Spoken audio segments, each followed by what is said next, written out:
ನಮಸ್ಕಾರ. ನಾನು ಡಾಕ್ಟರ್ ರಾಶಿ ಎಂ.ಆರ್. ಮಂಗಳೂರು ವಿಶ್ವವಿದ್ಯಾನಿಲಯದ BA ಐಚ್ಛಿಕ ಕನ್ನಡ ತೃತೀಯ ಚಾತುರ್ಮಾಸ ಸೆಷನ್ 50ಕ್ಕೆ ಸಂಬಂಧಿಸಿದಂತೆ ಇಂದಿನ ವಿಡಿಯೋ ತರಗತಿ. ಸೆಷನ್ 50ರಲ್ಲಿ ರಗಳೆಯ ಉಗಮ ವಿಕಾಸದ ಬಗ್ಗೆ ಒಂದಷ್ಟು ವಿಚಾರಗಳನ್ನು ಹಂಚಿಕೊಳ್ಳೋಣ. ರಗಳೆ ಅಂತ ಅಂದರೆ ಸಾಮಾನ್ಯವಾಗಿ ನಾವು ಬಳಸುವ ಅರ್ಥದಲ್ಲಿ ಏನಪ್ಪ ಇದು ನಿಂದ ರಗಳೆ ಅಂದರೆ ಗಲಾಟೆ ಅನ್ನುವಂತಹ ಅರ್ಥದ ಒಳಗಡೆ ನಾವು ರಗಳೆಯನ್ನು ಬಳಸ್ತೇವೆ. ಆದರೆ ಸಾಹಿತ್ಯ ಅಂದರೆ ಕಾವ್ಯಕ್ಕೆ ಅಥವಾ ಪ್ರಕಾರಕ್ಕೆ ಬಂದಾಗ ಇದು ಒಂದು ಛಂದಸ್ಸಾಗಿ ನಮ್ಮ ಮುಂದೆ ಬರುತ್ತೆ. ಪ್ರಾಚೀನ ಕನ್ನಡ ಕಾವ್ಯಗಳಲ್ಲಿ ಬಳಕೆಯಾದ ಒಂದು ಛಂದೋ ವೃತ್ತ ಇದಾಗಿದೆ. ಹರಿಹರನಿಂದ ಮಹತ್ವದ ಸ್ಥಾನವನ್ನು ಈ ಒಂದು ಛಂದಸ್ಸು ಪಡ್ಕೊಂಡಿದೆ. ಈ ರಗಳೆ ದೇಶೀಯ ವೃತ್ತಾನ ಅನ್ಯ ದೇಶೀಯ ವೃತ್ತಾನ ಅನ್ನೋದು ಬಹಳಷ್ಟು ಚರ್ಚೆಗೆ ಒಳಗಾಗಿದೆ. ಏನೇ ಆಗಲಿ, ಈ ರಗಳೆ ಅನ್ನುವಂತಹದ್ದು ನಾಗವರ್ಮನ ಛಂದೋಂಬುದಿಯ ಒಳಗಡೆ, ಜಯಕೀರ್ತಿಯ ಛಂದೋನುಶಾಸದ ಕೃತಿಯ ಒಳಗಡೆ ಈ ಛಂದಸ್ಸಿನ ಪ್ರಸ್ತಾಪ ಬರ್ತದೆ. ನಾಗವರ್ಮ ಜಯಕೀರ್ತಿ ರಗಳೆಯನ್ನು ರಗಠ ಅಂತ ಹೇಳಿ ಕರೆದಿದ್ದಾರೆ. ತೆಲುಗಿನ ಅಪ್ಪಕವಿಯು ಅನ್ನುವಂತಹ ಕವಿಯ ಅಪ್ಪಕವಿಯಂ ಅನ್ನುವಂತಹ ಕೃತಿಯ ಒಳಗಡೆ ರಗಡೆ ಅನ್ನುವ ಛಂದೋಬಂಧವನ್ನು ಬಳಸಿದ್ದಾನೆ. ಇನ್ನು ಕೇಶಿರಾಜ ಕೂಡ ತನ್ನ ಕೃತಿಯ ಶಬ್ದಮಣಿ ದರ್ಪಣದ ಒಳಗಡೆ ರಗಠ ಅನ್ನುವಂಥದ್ದು ಕುಲಘಟಿತನಾಗಿ ರಗಳೆ ಹೇಗೆ ಆಗುತ್ತೆ ಅನ್ನುವಂಥದ್ದನ್ನು ಆತ ಹೇಳ್ತಾನೆ. ಸಂಸ್ಕೃತ ಛಂದೋ ಗ್ರಂಥಗಳಲ್ಲಿ ರಗಠ ಅನ್ನುವಂತಹ ಹೆಸರು ಇಲ್ಲ.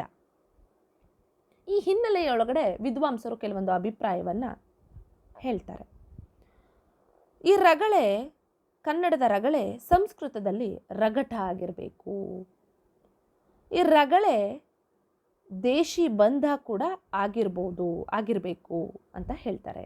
ಅಲ್ಲದೆ ರೇಫಾದಿಯಾದ ಈ ರಗಳೆ ದೇಶೀಯವಾಗಿರಲಾರದು, ಇದು ಪ್ರಾಕೃತದಿಂದ ಬಂದಿರಬಹುದು ಅಂತ ಕೂಡ ತಮ್ಮ ಊಹೆಯನ್ನು ವ್ಯಕ್ತಪಡಿಸಿದ್ದಾರೆ.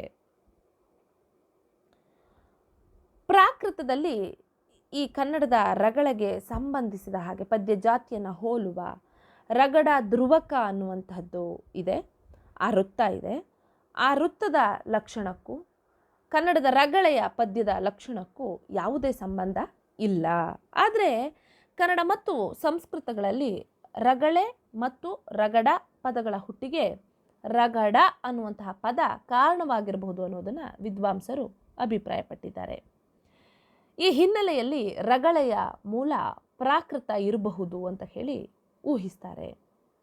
ಅದಲ್ಲದೆ ಪಜ್ಜಟಿಕ ಅನ್ನುವಂತಹ ಪ್ರಾಕೃತದ ಒಂದು ಪದ್ಯ ಜಾತಿಯನ್ನು ಪಜ್ಜಟಿಕ ಅಂತ ಹೇಳಿ ಕರೀತಾರೆ. ಅದರಿಂದ ಕನ್ನಡದ ರಗಳೆ ಬಂದಿರಬಹುದು ಅಂತ ಹೇಳಿ ಕೂಡ ವಿದ್ವಾಂಸರು ಊಹಿಸ್ತಾರೆ.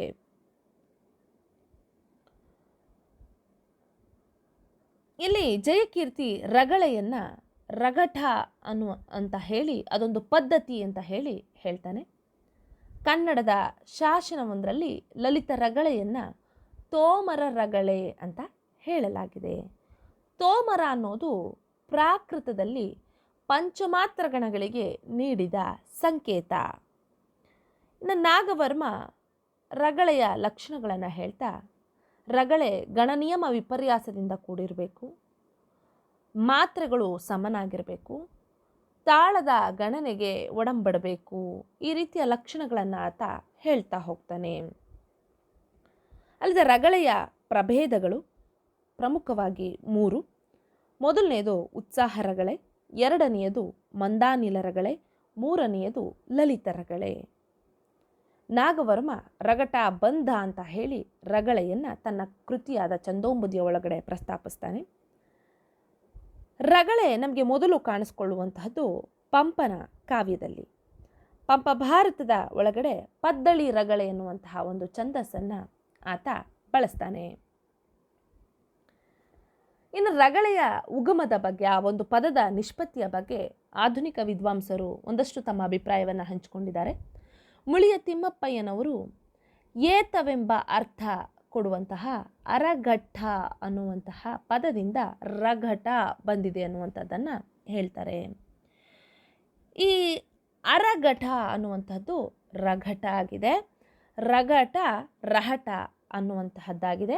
ಈ ಪದರೂಪಗಳಿಂದ ರಗಟ ಅನ್ನುವಂತಹ ಪದ ನಿಷ್ಪನ್ನಗೊಂಡಿದೆ ಅಂತ ಹೇಳ್ತಾರೆ. ಇನ್ನು DL ನರಸಿಂಹಾಚಾರ್ ಅವರು ರಗಳೆ ಅನ್ನುವಂಥದ್ದು ಕಡವಕ್ಕ ಅನ್ನುವಂತಹ ಪದದ ರೂಪಾಂತರ ಆಗಿರಬಹುದು ಅಂತ ಹೇಳಿ ಊಹಿಸ್ತಾರೆ. ರಂಶಿ ಮುಗುಳಿಯವರು ರಗಳೆ ದೇಶ್ಯ ಶಬ್ದ, ಅದರ ಸಂಸ್ಕೃತಜನ್ಯ ರೂಪ ರಗಟ ಆಗಿರಬಹುದು ಅಂತ ಹೇಳಿ ಕೂಡ ಊಹಿಸ್ತಾರೆ. ಇನ್ನು ವಿದ್ವಾಂಸರಾದ ಮಾಧವ ಪೈ ಅವರು ಘರಟ್ಟಾದಿಂದ ರಗಟ್ಟ ಆಗಿದೆ ಅಂತ ಹೇಳ್ತಾರೆ. ಅಂದರೆ ಘರಟ್ಟ ಅನ್ನೋದು ಬೀಸುವ ಕಲ್ಲು ಅನ್ನುವ ಅರ್ಥವನ್ನು ಕೊಡುತ್ತೆ. ಈ ರಗಟ, ರಗಡ, ರಗಳೆ ಅನ್ನುವ ಹಾಗೆ ಈ ರಗಳೆ ನಿಷ್ಪನ್ನಗೊಂಡಿದೆ ಅಂತ ಹೇಳ್ತಾರೆ. ಇನ್ನು BMC ಅವರು ಒಂದು ಸಂಶಯವನ್ನು ವ್ಯಕ್ತಪಡಿಸ್ತಾರೆ. ಈ ರಗಳೆ ಸಾಂಸ್ಕೃತಿಕ ಅಂದರೆ ಸಂಸ್ಕೃತಕ್ಕೆ ಸೇರಬೇಕೋ ಪ್ರಾಕೃತಕ್ಕೆ ಸೇರಬೇಕೋ, ಅಂಶಗಣದ ಕರ್ನಾಟಕ ವಿಷಯ ಜಾತಿಯೋ ಅನ್ನುವಂತಹ ಸಂಶಯವನ್ನು ವ್ಯಕ್ತಪಡಿಸ್ತಾರೆ. ತಿಮ್ಮಪ್ಪಯ್ಯನವರು ಇದೊಂದು ರಗಳೆ ದೇಸಿವಾಡು ಅಂತ ಕೂಡ ಹೇಳ್ತಾರೆ.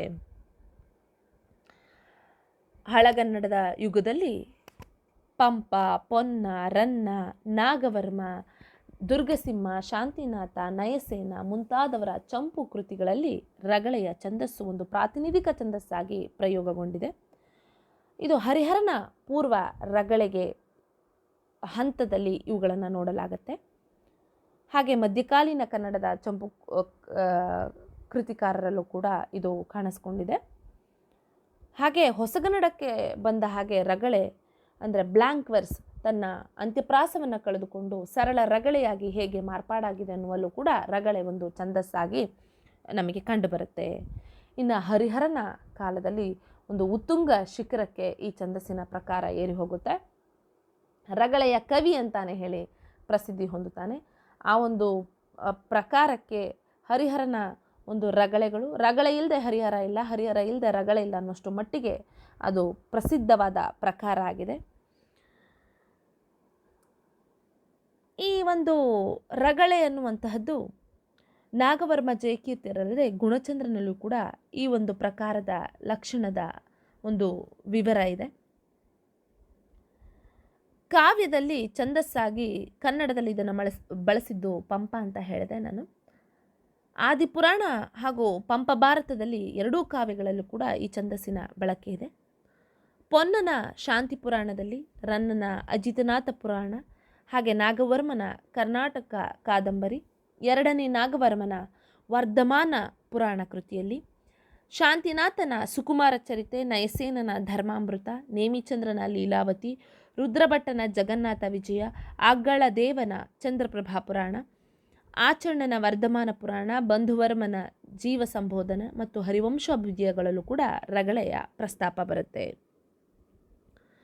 ರಗಳೆಯ ಕವಿ ಅಂತಾನೆ ಆ ಛಂದಸ್ಸಿನ ಹೆಸರಿನಲ್ಲಿ ಖ್ಯಾತ ಆದ ಹರಿಹರ, ಆತ ರಗಳೆಗಳನ್ನು ರಚಿಸಿ ಪ್ರಖ್ಯಾತಿಯನ್ನು ಹೊಂದಿದ್ದಾನೆ.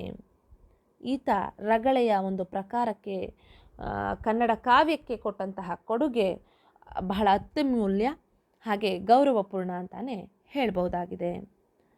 ಇನ್ನು ಈ ಸೆಷನ್ಗೆ ಸಂಬಂಧಿಸಿದಂತೆ ಬಹು ಆಯ್ಕೆಯ ಪ್ರಶ್ನೆಗಳು. ರಗಳೆ ಕನ್ನಡದಲ್ಲಿ ಯಾವ ಭಾಷೆಯ ಪ್ರಭಾವದಿಂದ ರೂಪುಗೊಂಡಿದೆ? ಸರಿಯಾದ ಉತ್ತರ ಪ್ರಾಕೃತ. ಪ್ರಶ್ನೆ 2, ಯಾವ ಕವಿಯ ಕೃತಿಯಲ್ಲಿ ರಗಳೆಯು ಕನ್ನಡದಲ್ಲಿ ಮೊದಲು ಕಾಣಿಸಿಕೊಂಡಿದೆ? ಸರಿಯಾದ ಉತ್ತರ